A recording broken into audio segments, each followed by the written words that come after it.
So a friend of mine came up to me recently. He was on a date, and the date was going really well. And towards the end of the evening, he decided he wanted to kiss his date. So he said, "Can I kiss you?" And their response was, "You're not supposed to ask. You're supposed to pounce."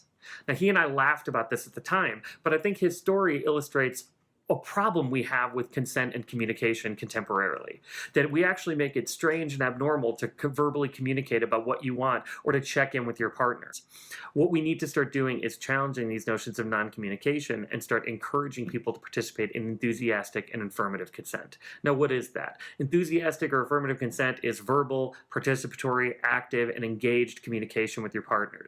So, what does this look like? Say somebody came up to me today and they said, "Marty, at 5 o'clock today, I want to do these three things sexually to you." And I was like, "Hey, that sounds like an awesome idea. Actually, I really like those first two things, but I'm not really cool with that third. How about we do this instead?" And they say, "That sounds reasonable." And then we high five each other. Is it pretty clear what we're going to be doing later? It really is. And did I kill the mood? I'd actually argue I created a mood. We get to do something fun and exciting later.